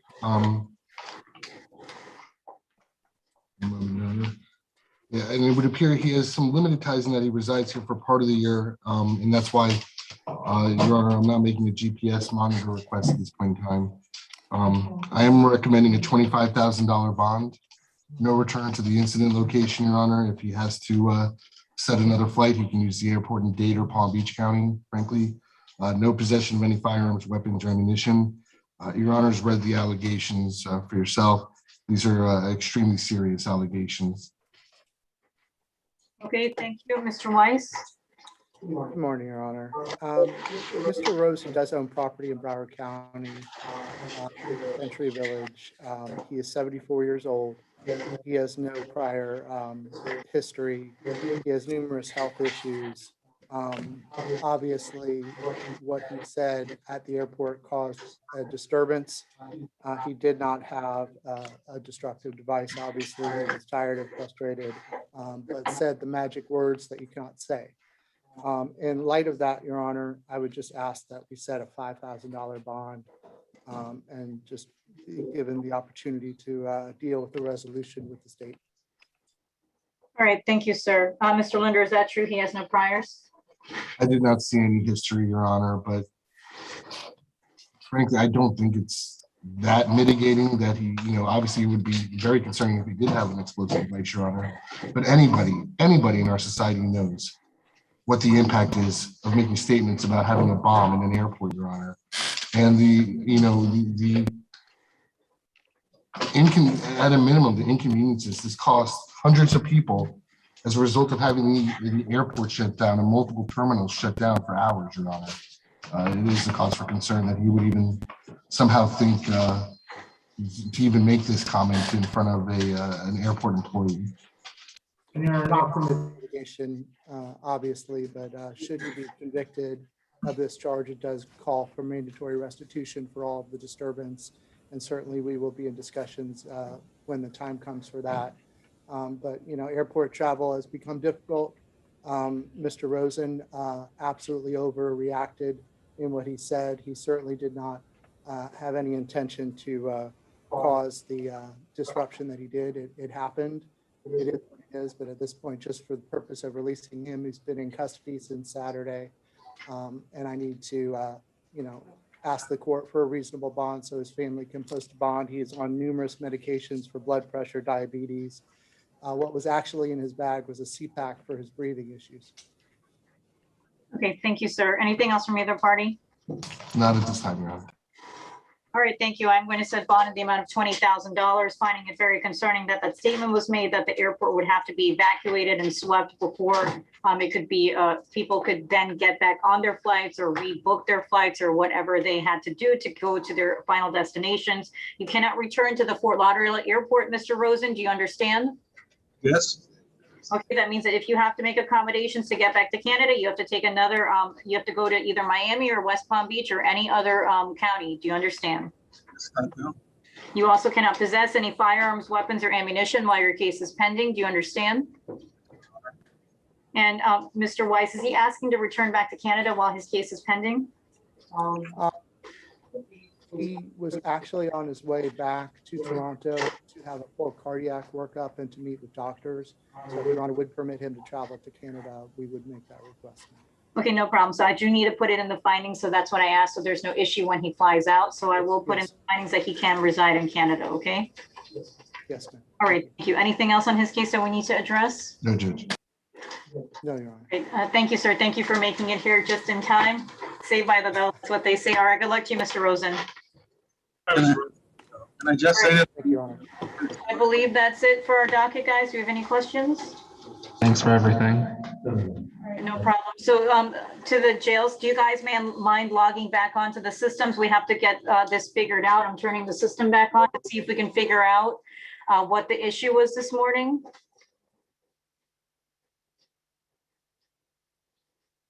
So let's see. All right, I am on main. It looks like Paul Ryan. Can you guys see me? Yeah, I can see you. No, can you see me on the mute? I'm gonna log on to the other system. All right, so hold on, Mr. Edwards, can you come in here, please? Do you mind sending somebody in here so we can figure out the issue before tomorrow morning? So I want to make sure this is resolved. I see Deputy Pino.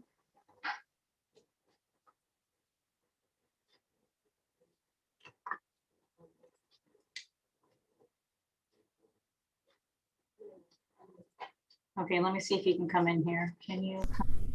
I'm gonna keep my Zoom on so I can hear you. Yeah, that's what I figured was best too. So let's see if I can get Mr. Edwards to come in here so we can try to figure out what the issue was. I don't know, but it was working last week when we did our trial run, and then it's like a Murphy's Law kind of day. Yeah, it seems to not be dining. I see Deputy Pino. Are you muted on the not Zoom, on the actual the red button? If you want to push the red button to see if I can hear you. I can. Okay, so let me turn the Zoom down. So can you hear me on the system? All right,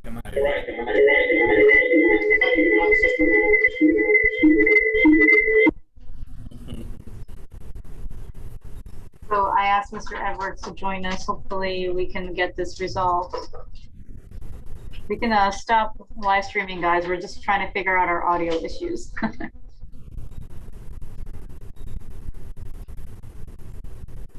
Gosh. So here is a mental health stream. And then they're on their way up for both. Okay, thank you. Yeah, I did it, but I just wrote my notes. Yeah, they saw it was signed, right? I couldn't. It seems like this weekend that judge was signing the recusals. So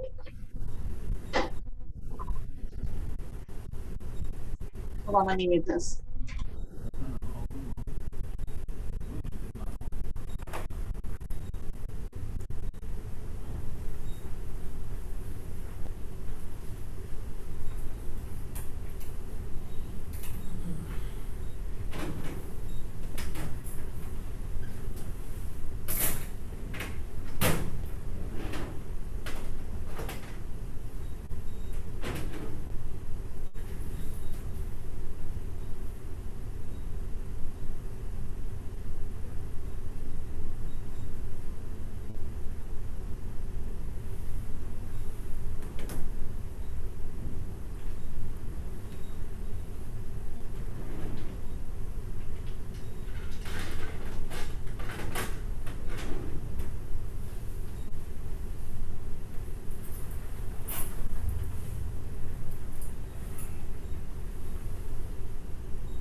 All right, perfect. He just walked in here. How do we turn off live stream?